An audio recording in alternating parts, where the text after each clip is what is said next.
No vídeo de hoje nós vamos falar sobre os melhores do Brasileirão 2023. Como vocês sabem, a todo final de campeonato sempre tem essas eleições, né, dos melhores jogadores, os melhores de cada posição. Tem até premiações, né, relacionadas a isso, como por exemplo Bola de Prata, que a gente vai dar uma olhada rapidamente também para ter uma referência, um ponto de partida. Mas a gente sabe que esse tipo de eleição tem também um quê de subjetivismo, gera um pouco de polêmica, e eu deixo, portanto, os comentários abertos também para vocês darem as suas opiniões sobre quem vocês acham que merecia um pouco mais de destaque ou quem não merecia estar numa lista como essa. Mas enfim, eu vou fazer aqui uma escalação, mas antes eu vou colocar para vocês, como eu falei, a escalação do Bola de Prata, que é o prêmio mais famoso aí, que elege os melhores todo ano do Campeonato Brasileiro, e eles elegeram da seguinte forma: colocaram o Everton no gol, os zagueiros foram Adrielson e Murilo, os laterais foram Mike e Piquerez, os volantes foram Vilhaçante e Pulgar, os meias foram Rafael Veiga e Arrascaeta, e os atacantes foram Soares e Hulk. Então essa é a seleção do Bola de Prata, que conta com a opinião aí de vários jornalistas e tal. Vocês podem dar uma olhada, ver se vocês concordam ou não. Tem alguns nomes aí que eu acho que podem mudar, outros que eu acho que até permaneceriam os mesmos. Então esta é a opinião, digamos assim, especializada aí do pessoal da mídia e tudo mais. Agora, vamos para a nossa versão aqui. Eu vou fazer a minha escalação com vocês. Eu separei a minha listinha, eu vou fazer não só a escalação daqueles que eu achei melhores em cada posição, mas também eu vou fazer algumas menções honrosas de jogadores que poderiam estar nessa lista também e não estão por uma questão simplesmente de escolha. E a gente vai começar pela posição de goleiro, que confesso foi a posição mais difícil para mim, é a posição que eu tenho menos convicção e que eu sinto que eu poderia escolher quase qualquer um, porque se tem uma posição que o Campeonato Brasileiro esse ano esteve bem servida, foi a posição de goleiro. Então vamos lá, eu acabei colocando o Everton também, concordei com Bola de Prata. Coloquei por ser goleiro campeão, fez defesas importantes e talvez a que mais tenha sido decisiva para o andamento do campeonato em si, aquela defesa de pênalti contra o Botafogo foi absurdamente importante, mas como eu falei, tem vários nomes que poderiam estar aqui também, inclusive nome de times que não necessariamente estão lá no topo da tabela.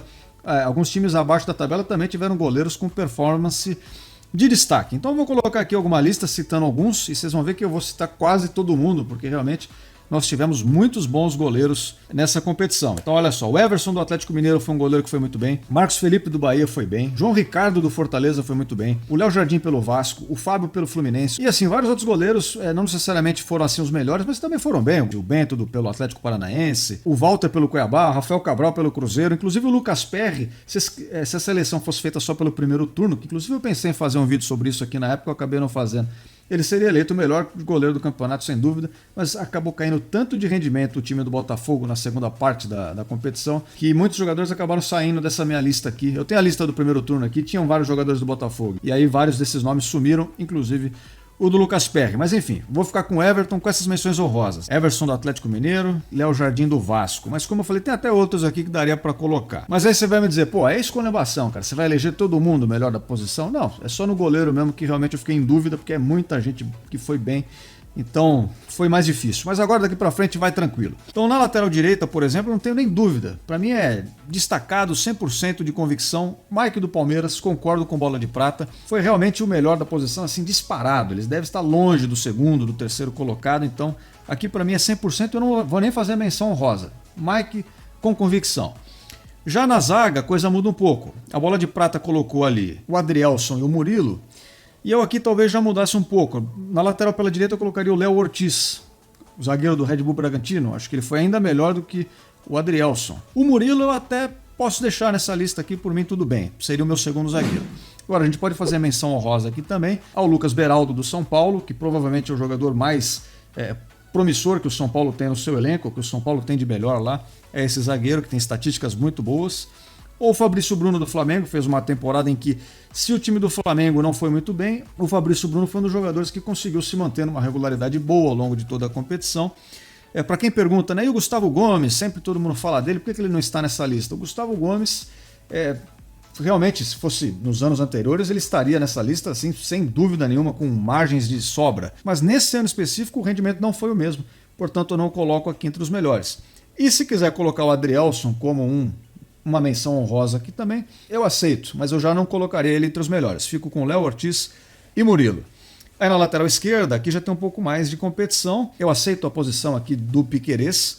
Acho que realmente ele foi muito bem, principalmente da metade para frente. Mas pegando o campeonato como um todo, a gente pode destacar também o Marlon do Cruzeiro, fez uma grande competição, o Reinaldo do Grêmio, que embora seja um jogador que eu particularmente não tenha muito apreço pelo estilo de jogo dele, ele foi muito importante, teve muita contribuição estatística também para vários gols do Grêmio, ofensivamente ajudou a produzir bastante, e até determinado ponto do campeonato a gente pode falar do Marçal do Botafogo, fazia também uma boa competição, posso colocar ele como uma opção aqui de banco, digamos assim, vamos deixar esses caras na reserva. Aí no primeiro campo, a escalação do Bola de Prata tem 4 jogadores. Eu vou colocar 3, 2 volantes e um meia. Como é uma formação aí que vários times usam também, que eu acho que vai encaixar melhor essa análise aqui.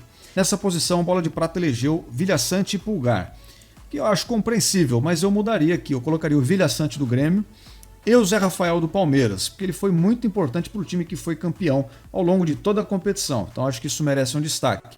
Mas como menção honrosa, colocaria sim o Pulgar do Flamengo, colocaria o Tietê do Botafogo e colocaria o André do Fluminense, um outro volante que tem uma campanha destacada. Acho que com esses nomes a gente consegue cobrir aqui os melhores da competição. Já como meia centralizado ali, aquele meia mais criativo, armador, Bola de Prata elegeu Rafael Veiga e Arrascaeta. Eu coloco o Rafael Veiga, que mais uma vez tem números excelentes pelo Palmeiras, contribuiu muito desde o começo do campeonato até o final do campeonato. A torcida às vezes reclamou de um jogo ou outro que ele tenha feito, mas confesso que eu acho um pouco exagerada essas reclamações. E sim, coloco o Arrascaeta como aqui um destaque também, porque nos jogos em que o Flamengo conseguiu jogar bem ao longo dessa competição, em que o Flamengo foi irregular, teve vários jogos abaixo, mas quando conseguiu jogar bem, muitas vezes foi em função do Arrascaeta ter tido um destaque individual, ter conseguido ali solucionar lances importantes, fazer gols, então com certeza ele está como um mencionado aqui.